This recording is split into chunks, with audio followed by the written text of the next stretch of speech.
अस्सलाम वालेकुम, कैसे हैं आप लोग। थैंक यू सो मच जिसने भी मुझे कमेंट किया मेरे लास्ट उस डिस्कशन पे। और आपसे हर दफ़ा कहती हूँ कि प्लीज़ आप लोग कुछ कमेंट किया करें ताकि मुझे कुछ पता तो चले कि कोई सुन रहा है तो उसको कैसा लग रहा है। ठीक है, ज़रूर लिखिएगा मुझे और मेरा चैनल सब्सक्राइब कर लें, अपने दोस्तों को भी बताएं। ओके, अच्छा, आज जो मैंने केस लिया है ना वो केस नंबर 60 बनता है जो हम कर रहे थे। तो वो मैंने new England journal of medicine में ना उन्होंने एक बुकलेट निकाली है अपने केसेस जो उनके हैं ना क्लिनिकल केसेस की। तो वो उन्होंने फ्री डाउनलोड के लिए दी थी, तो मैंने कर ली थी। उसमें बड़ा अच्छा सा एक केस था। तो वो एक्चुअली आर्टिकल है, ओरिजिनल आर्टिकल है जिसमें उन्होंने इस केस का पेशेंट देखा था। तो फिर ना उन्होंने नई रिकमेंडेशन बनाई है उसकी ट्रीटमेंट के लिए, मतलब सारे ट्रीटमेंट ऑप्शंस उन्होंने जो भी किए, फिर उसमें क्या रिज़ल्ट निकला, किस फिर एक गाइडलाइन बना के उन्होंने दिया। ठीक है, लास्ट में। तो वो मैंने आपके लिए कर लिया है। जून 2024 का वो केस है। और ये आर्टिकल है होरेसियो जे एनड्रॉग एंड निकोलस ई मैडियास का। ठीक है, syndrome of inappropriate anti diuresis, ये इसका नाम है, टॉपिक है।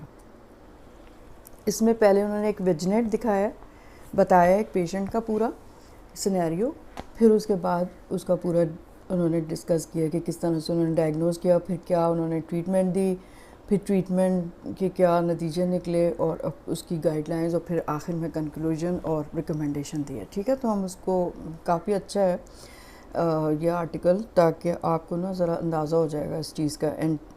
Syndrome of inappropriate anti diuretic hormone release. ठीक है, तो उसमें उन्होंने केस है, an 85 year old man is found to have a serum sodium level of 128 milliequivalent per litre during his annual evaluation. He has noted some mental slowing and gait instability. The patient's history is notable for primary hypertension and prostatic hypertrophy.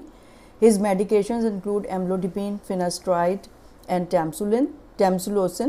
His blood pressure is 136 by 68 millimeter of mercury without orthostatic changes. The remainder of the examination is unremarkable. Repeat testing reveals a serum sodium 127 milliequivalent per liter, serum osmolarity of 260 milliosmol per kilogram of water, creatinine level of 0.8 milligram per deciliter, BON 8 milligram per deciliter, and uric acid of 4 milligram per deciliter. The urine osmolality is 645 milliosmoles per kilogram of water and urinary sodium level of 95 millimole per liter. अब उन्होंने पूछा है कि how should this patient be further evaluated and treated.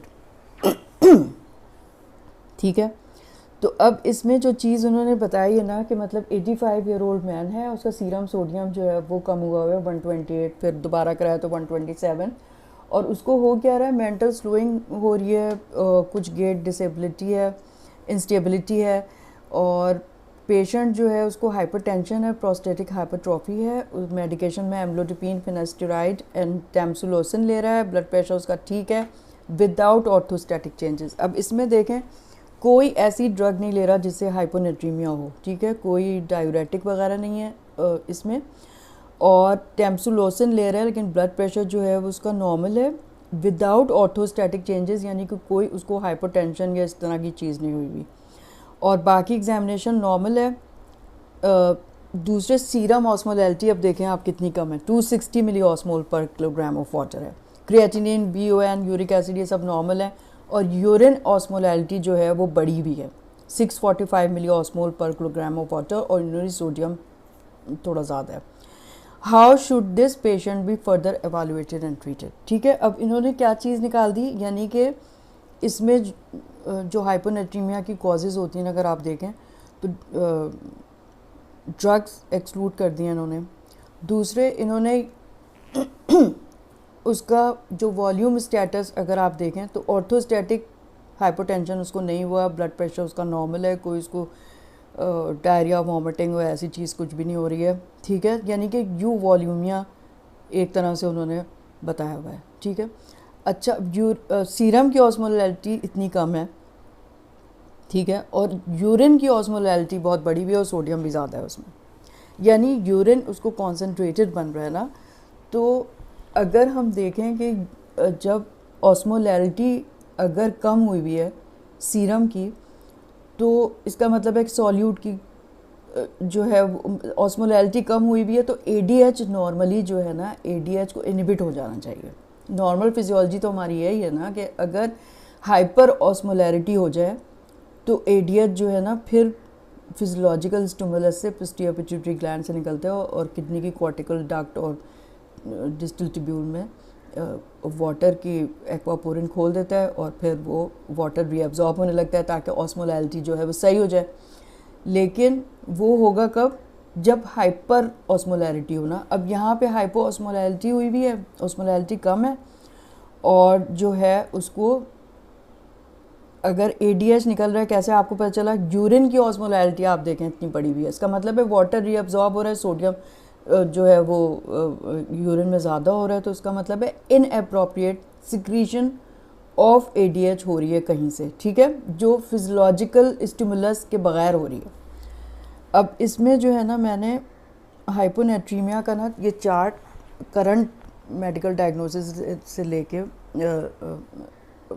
आपका इसमें लगा दिया है, और वो थोड़ा सा चेंज कर दिया उन्होंने 2025 का जो एडिशन है ना उसमें से लिया है। अब इसमें हाइपोनेट्रीमिया, जैसे कि आपको पता है, सीरम ऑस्मोलैरिटी अगर नॉर्मल है 280 से 295 मिलीऑस्मोल पर किलोग्राम है, तो सूडो हाइपोनेट्रीमिया हो सकता है, जिसकी वजह हो सकती है पैराप्रोटीनीमिया या हाइपर ट्राइग्लिसराइडीमिया। फिर हाइपोनेट्रीमिया अगर सीरम ऑस्मोलैरिटी ज़्यादा हुई भी है, यानी कि 295 मिलीऑस्मोल पर किलोग्राम ऑफ वाटर से ज़्यादा है, तो हाइपर ऑस्मोलर हो गया ना, तो इसमें हाइपर ग्लाइसीमिया इसकी वजह होती है या मैनिटॉल, ठीक है। अब दूसरा आ जाता है, अगर कम हो गई है ऑस्मोलैरिटी हाइपोनेट्रीमिया में, सीरम की ऑस्मोलैरिटी कम है, तो सबसे पहले आपने ऑस्मोलैरिटी जो है वो आपने मेजर करनी है, तो यानी 280 मिली ऑस्मोल से कम है। अब इस केस विजिनेट में जो है 260 है, तो ये हाइपो ऑस्मोलर हाइपोनेट्रीमिया हो गया, ठीक है। उन दोनों की हमने जो है वो आपको बता दिया क्या क्या वजूहात होती हैं। अब हाइपो ऑस्मोलर हाइपोनेट्रीमिया में आपने क्या करना है कि यूरिन ऑस्मोलैरिटी अब आप करें। यूरिन ऑस्मोलैरिटी अगर लेस देन 100 मिली ऑस्मोल पर किलोग्राम ऑफ वाटर आ गई, तो एडीएच इंडिपेंडेंट है ये, ठीक है। प्राइमरी पॉलीडिप्सिया हो सकता है, उसकी वजह से हो beer potomania, tea and toast diet, उसकी वजह से हो जाएगा। अगर यूरिन ऑस्मोलैरिटी मोर देन 100 आ गई, जैसे हमारे पेशेंट में आ रही है, क्या आ रही है 645 मिली ऑस्मोल पर लीटर, अगर मोर देन 100 आ गई तो इम्पेयर्ड यूरिनरी डाइल्यूशन है, ठीक है, और यानी कि ज़्यादा वाटर रीअब्जॉर्ब हो रहा है और कंसनट्रेटेड यूरिन निकल रहा है, तो इसका मतलब है एडीएच ज़्यादा होगा। एडीएच यू वॉल्यूम में एडीएच अगर ज़्यादा है तो आपने देखना है कि हाइपो वॉल्यूमिया है, यू वॉल्यूमिया है या हाइपर वॉल्यूमिया है। अब एडीएच नॉर्मली ज़्यादा होता है हाइपो वॉल्यूमिया में, क्योंकि उसका स्टिमुलस है, ठीक है। तो उसमें अगर हाइपो वॉल्यूमिया आ रहा है तो आप मेजर यूरिन सोडियम कराएंगे, ठीक है। यूरिन सोडियम अगर लेस देन 10 मिली इक्विवेलेंट पर लीटर आ जाए तो आपके नॉन रीनल सोडियम लॉस होगा। उसमें क्या आ जाएगा? Vomiting, diarrhoea, sweat, Burns, third spacing, ठीक है। अगर हाइपो वॉल्यूमिया हुआ है और यूरिन सोडियम जो है वो मोर देन 20 मिली इक्विवेलेंट पर लीटर आ गया, तो रीनल लॉस ऑफ सोडियम हो रहा है, यानी कि सॉल्ट वेस्टिंग हो रही है। उसमें diuretics, thiazide, osmotic diuresis, cerebral salt wasting, ये हो सकता है। तो इस पेशेंट को हाइपोवॉल्यूमिया तो है नहीं, तो ये वाली कॉजेज़ तो गई। दूसरी यूरिन ऑस्मोलैरिटी करवाई थी यू वॉल्यूमिया में, अगर आप देखें, यू वॉल्यूमिया को अभी हम छोड़ देते हैं, हाइपर वॉल्यूमिया देख लें पहले। अगर यूरिन ऑस्मोलैरिटी उसमें भी लेस देन 10 होती है, लेकिन एडिमेटस स्टेट होगी ना, पेशेंट को एडिमा होगा, पेशेंट का जेवीपी शायद बड़ा हुआ हो, तो उसको तो एडिमेटर स्टेज में हार्ट फेलियर, सिरोसिस और नेफ्रोटिक सिंड्रोम, ठीक है। ये सब कुछ हमारे पेशेंट को नहीं हुआ। अब आप यू वॉल्यूमिया में आ जाएं, जो इंडिकेट किया है इस पेशेंट में, यानी उसका जो है ऑर्थोस्टैटिक हाइपोटेंशन नहीं है और कोई ऐसी डायूरेटिक्स और वो भी नहीं ले रहा, तो यू वॉल्यूमिया में सोडियम यूरिनरी सोडियम अगर मोर देन 20 है मिली इक्विवेलेंट पर लीटर, तो ये syndrome of inappropriate anti diuretic hormone होता है। ठीक है, तो हमारे पेशेंट में ये चीज़ें पूरी हो रही हैं ना, यानी यूरिनरी सोडियम उसका 95 बताया हुआ है मिलीमोल पर लीटर, और उसकी यूरिनरी जो ऑस्मोलैलिटी है वो मोर देन 100 है, 645। तो ये आपने डायग्नोज कर लिया कि ये SIADH है। इसमें ना आपको फिर दूसरी चीज़ आपको एक्सक्लूड करनी होगी, वो होता है सीवियर हाइपोथायरॉइडिज्म और एड्रीनल इंसफिशिएंसी। ठीक है, तो वो अगर आप एक्सक्लूड कर दें तो फिर हमारी डायग्नोसिस बन जाती है syndrome of inappropriate anti diuretic hormone release. अब डायग्नोसिस हमारी कैसे होगी? The diagnosis of SIADH requires clinical confirmation of euvolaemic hypotonic hyponatraemia, जैसे मैंने अभी दिखा दिया। Given the low sensitivity and specificity of a physical examination in assessing volume status, European guidelines prioritise measurement of urine osmolality and urinary sodium. अब देखें, अगर hypotension होगा तो भाई उसकी हिस्ट्री मिल रही है, हमने देखा BP लो हो रहा है और पल्स रेडी है, और हाइपर वॉल्यूमिया में जो है वो एडिमेटर स्टेट होगी। लेकिन यू वॉल्यूम में इस तरह से पता नहीं चलता ना, तो अब यू वॉल्यूमिया के लिए यूरोपियन गाइडलाइन ये कहती है कि आप यूरिन ऑस्मोलैलिटी और यूरिन सोडियम करवा के देखें, तीनों ही में, ताकि आपका एक्सक्लूड इंक्लूड जो भी करना है आपको हो जाए। तो यूरिन स्टडीज़ शोइंग नेट्रीयूरेसिस, यानी नेट्रीयूरेसिस हो रहा है उसको, जिसकी वजह से यूरिन की ऑस्मोलैलिटी हाई है, यानी कि sodium more than 30 millimole per litre हो एंड इनएप्रोप्रिएट कॉन्सेंट्रेशन हो, यानी ऑस्मोलैलिटी उसकी मोर देन 100 मिली ऑस्मोल पर किलोग्राम हो, ऑफ वाटर हो, आर कंसिस्टेंट विद SIADH। ठीक है, however diagnosing SIADH requires ruling out secondary adrenal insufficiency and hypothyroidism. In practice, requisite serum and urine test for diagnosis are often omitted। मतलब ये कि उसमें भी लिखा हुआ है कि 21% में सिर्फ कराए जाते हैं ये, और बाकी में बस यूँ ही डायग्नोसिस कंफर्म किए बगैर बस ट्रीटमेंट हो रहा होता है। यहाँ पे तो आप देखें हम लोग इतना कर ही नहीं रहे होते उसको, 127 बस सोडियम क्लोराइड लगाया, 0.9%, पता नहीं किस तरह से ट्रीट करूँ। अच्छा, इसमें तो सीरम ऑस्मोलैलिटी आपकी मेजर करके उन्होंने दे दिया, आप मेजर भी करवा सकते हैं, लेकिन ख़ुद आप कैलकुलेट कर सकते हैं। कैसे करेंगे? 2 sodium plus glucose in milligram per decilitre divided by 18 plus BUN in milligram per decilitre divided by 2.8। इससे आप सीरम ऑस्मोलैलिटी निकाल सकते हैं। ठीक है, उस वक्त पेशेंट के जो भी ग्लूकोज और ये सब सोडियम और BUN ये सब आ रहा है तो आप निकाल सकते हैं। कॉजेज़ ऑफ SIADH, अब कॉजेज़ बहुत सारी होती हैं, but we can divide under the following major headings. पहली है कैंसर्स। ठीक है, 24% कैंसर्स की वजह से होता है। दूसरी है ड्रग इंड्यूस्ड, 18% है। फिर तीसरी है पल्मोनरी डिसऑर्डर्स, 11% है। CNS डिसऑर्डर्स 9% है। ठीक है, अब इन्होंने बताया हुआ कैंसर में देखें, pulmonary and mediastinal nasopharyngeal gastro intestinal genitourinary, यहाँ के कैंसर्स। मोस्ट कॉमनली आपको भी पता होगा कि small cell lung cancer, 25% of the cases SIADH होता है, followed by head and neck cancer and olfactory neuroblastoma, ectopic production of AVP by some cancers, small cell lung cancer and metastasis and olfactory neuroblastoma। ठीक है, tumour regression अगर हो जाए तो SIADH जो है इसमें वो रिवर्स हो जाता है। अब पल्मोनरी कंडीशन में इन्फेक्शंस हो सकते हैं, एस्थमा हो सकता है, एक्यूट रेस्पिरेटरी फेलियर। अब हम लोग कंसिडर ही नहीं कर रहे हैं ना इन चीज़ों को, तो पल्मोनरी डिसऑर्डर्स भी तो देखें। Most commonly seen in pneumonia of all causes observed in positive pressure ventilation.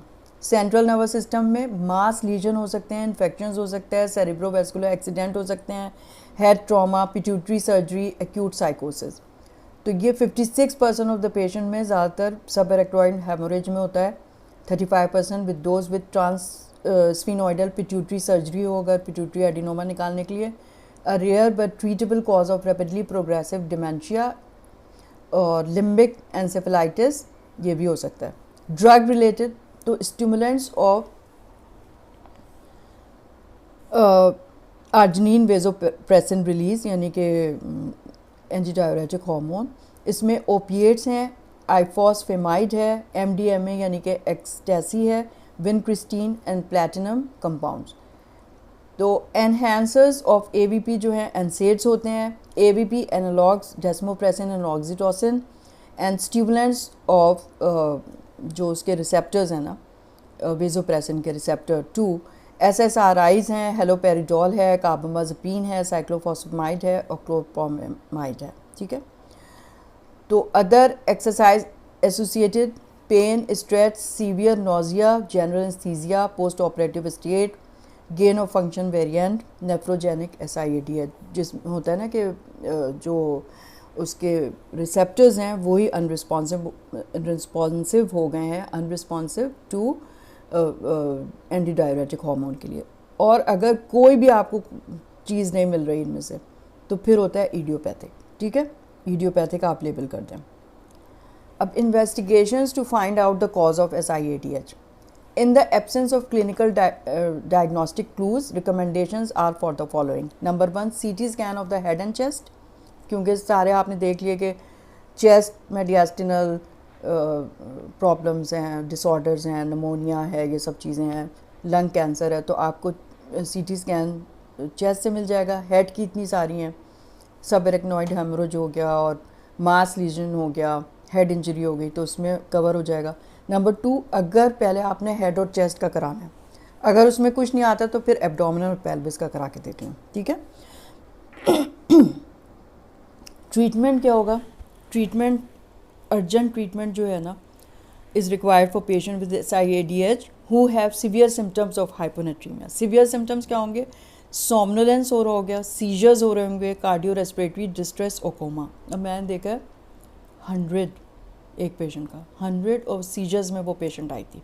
ठीक है, बहुत दिन से कुछ दिन से उसको कन्फ्यूजन 3-4 दिन से हो रहा था और बहुत ज़्यादा नींद आ रही थी और नोजिया हो रहा था। ठीक है, फिर उसके बाद उसको सीजर्स होने लगे। 100 था उसका सोडियम। मॉडरेटली सीवियर सिम्टम्स में क्या होगा? Nausea, vomiting and confusion. जैसे नोजिया वॉमिटिंग की कंप्लेंट पेशेंट कर रहा होता है तो हम लोग जो हैं वो LFT कराए जा रहे हैं। भाई LFT अगर नॉर्मल आ रहा है तो क्यों हो रहा है फिर नोजिया वॉमिटिंग? तो भाई इलेक्ट्रोलाइट तो करा के देख लेना। हाइपोनेट्रीमिया की वजह से होता है कितना। और फिर चूँकि पेशेंट को डिजीनेस हो रही होती है, यानी कि सोमनोलेंस, डिजीनेस, कन्फ्यूजन, तो ज़्यादातर ना उसके गिरने के ख़तरे होते हैं उस वजह से। तो हाइपोनेट्रीमिया के पेशेंट गिर भी सकते हैं, इवन उनको फ्रैक्चर हो सकता है। तब भी जो है आप उनका सोडियम लेवल ज़रूर चेक करें। जो पेशेंट गिर गया नेक और फीमर के फ्रैक्चर के साथ आ गया तो असल वजह क्या थी उसकी। ठीक है, तो हाइपोनेट्रीमिया हो सकता है उसको। इंट्रावेनस 3% हम सबको पता है हाइपरटोनिक सलाइन देना होगा by means of slow continuous infusion to raise serum sodium by 1 to 2 millimole per liter per hour for a few hours with correction limit of 8 to 10 millimole per liter over 48 hours। जो 8 to 10 millimole बढ़ जाए 48 hours में, यानी 2 दिन में। तो ये current rapid approach supported by guidelines from a US Irish expert panel and bye European guidelines is the administration. अब देखें, हम तो कंटिन्यूस इन्फ्यूजन देते हैं ना स्लो ICU में रख के कि ओवर करेक्शन ना हो जाए और पेशेंट को जो है ऑस्मोटिक डीमाइलिनेशन ना हो जाए उसकी पॉन्स की। ठीक है, तो इसमें अब ना इन्होंने ये सारे ट्रीटमेंट करके देखे और देखा कि अगर एडमिनिस्ट्रेशन ऑफ 100 ml बोलस दे दें, 100 ml पहले दें और फिर 150 ml of 3% sodium chloride respectively administered as IV bolus and repeated 2 or 3 times as needed. The goal of this treatment approach is to increase serum sodium by 4 to 6 millimole per liter within 1 to 2 hours and increase sufficient to reverse clinical manifestation of cerebral edema. ठीक है, तो cerebral edema की वजह से जो सारे symptoms हो रहे होते हैं, seizures या somnolence, coma, ये सब रिवर्स हो जाएंगे। Guideline set a correction limit of 10 millimole per litre within first 24 hours and 18 millimole per litre within first 48 hours. तो अब इन्होंने ये देख लिया कि जो कंटिन्यूस इन्फ्यूजन है उससे बेहतर है कि हम 100 मिलीलीटर और फिर उसके बाद 150 मिलीलीटर और 3% सोडियम क्लोराइड बोलस की शक्ल में दें तो वो ज़्यादा बेहतर है। ये इन्होंने guidelines from a US Irish expert panels और यूरोपियन गाइडलाइंस में शामिल कर दिया। अच्छा, फिर correction limits are imposed because overly rapid correction of chronic hyponatraemia increases the risk of osmotic demyelination, a rare but potentially devastating complication that involve the central pons or extrapontine structures and can cause, आपको पता कैसे चलेगा कि ये चीज़ हो गई, hyper reflexia हो जाएगा पेशेंट को, सूडो बल्बर पैल्सी हो जाएगी, पार्किंसोनिज्म होगा, locked in syndrome followed by death. अब फ्लूइड रेस्ट्रिक्शन, पहला तो यही होता है ना कि फ्लूइड रेस्ट्रिक्ट कर लें आप। Fluid restriction, fluid intake limited to 1 litre या 1.5 litre per day is advised which raises serum sodium. Other therapies involve increasing salt, urea or protein intake. Salt tablets 5 gram per day with furosemide उन्होंने लिखा है। तो salt की 5 ग्राम की tablet furosemide के साथ दें तो वो भी जो है सीरम सोडियम इंक्रीज़ कर देता है। लेकिन ये कि उसके लिए मज़ीद स्टडीज़ की ज़रूरत है, उसमें ही लिखा है। टोलवेप्टेन विच competitively inhibit the vasopressin 2 receptor in the collecting duct is the highly effective therapeutic agent. It increases serum sodium levels. Tolvaptan is contraindicated with concomitant use of hypertonic saline. जब आप वो दे रहे हैं तो उस वक्त टोलवेप्टेन मत दें। टोलवेप्टेन क्या करता है, वेजोप्रेसिन इनहिबिटर्स जो रिसेप्टर्स हैं उनको इनहिबिट कर देता है कलेक्टिंग डक्ट में। उनको इनहिबिट कर देगा तो ज़ाहिर है वाटर रीअब्जॉर्ब नहीं होगा और वो फिर यूरिन डाइल्यूट हो जाएगा। ठीक है। More recent data support a potential role for empagliflozin, a sodium glucose co transporter 2 inhibitor that promotes osmotic diuresis by means of glucosuria in the treatment of patients with SIADH। अभी मतलब ये कि potential use इसका है, देखा गया है कि ये भी इसमें इस्तेमाल हो सकता है, लेकिन अभी उसको प्रूव शायद नहीं किया है।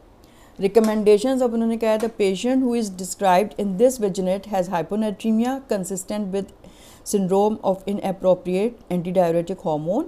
To confirm the diagnosis, testing is needed to rule out secondary adrenal insufficiency and severe hypothyroidism. Because he is taking no medications associated with SIADH and no other cause is apparent, we would pursue CT imaging of the chest and head. If imaging is negative, cause is considered idiopathic.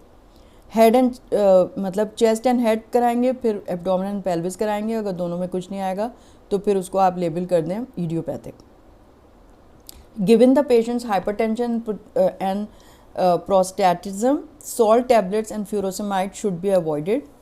Instead urea as a dose of 15 gram twice daily delivered as an oral urea formulation along with fluid restriction to 1500 यानी कि 1.5 litre per day कर दें अगर आप तो, क्योंकि उसको hypertension था तो सॉल्ट टैबलेट्स और वो नहीं दिया था उन्होंने furosemide. Alternatively, long-term use of tolvaptan at a starting dose of 7.5 mg per day is recommended. However, the cost of this therapy may be a barrier to its use. ठीक है, काफ़ी महंगी है ये। Sodium levels should be closely monitored during treatment. तो ये एक article था जिसमें सारा जो है हाइपोनेट्रीमिया हमने डिस्कस कर लिया और SIADH जो कितनी आप देखें कि कितनी डिजीज़ में ये मिल सकता है, इवन नमोनियाज़ में और रेस्पिरेटरी फेलियर में, तो हमें सबका जो है ना वो सही से फिर उसको ट्रीट करना चाहिए। यानी कि सीरम ऑस्मोलैरिटी पर कराएं, फिर आप सीरम ऑस्मोलैरिटी में आप देख लें कि हाइपर ऑस्मोलर है या हाइपो ऑस्मोलर है या नॉर्मल ऑस्मोलैरिटी है। तो हाइपो ऑस्मोलर का फिर आप यूरिन ऑस्मोलैरिटी करा के देखेंगे, ठीक है, और उससे फिर आप वॉल्यूम स्टेटस देख लेंगे कि हाइपर वॉल्यूमिया है या हाइपो वॉल्यूमिया है या यू वॉल्यूमिया। यू वॉल्यूमिया अगर है तो फिर आप यूरिनरी सोडियम करा के देखेंगे। यूरिनरी सोडियम जो है वो मोर देन 10 अगर आ रहा है, ठीक है, मिलीमोल पर लीटर, तो आप, और यूरिन ऑस्मोलैरिटी बड़ी भी है मोर देन 100, तो फिर ये SIADH को कंफर्म कर देगा। ठीक है, तो आज हमने ये डिस्कस कर लिया। अब मुझे आप ज़रूर लिखिएगा आपको कैसा लगा, और नेक्स्ट फिर हम देख लेंगे किसी और टॉपिक को डिस्कस करेंगे। Thank you so much. Okay, खुदा हाफिज़।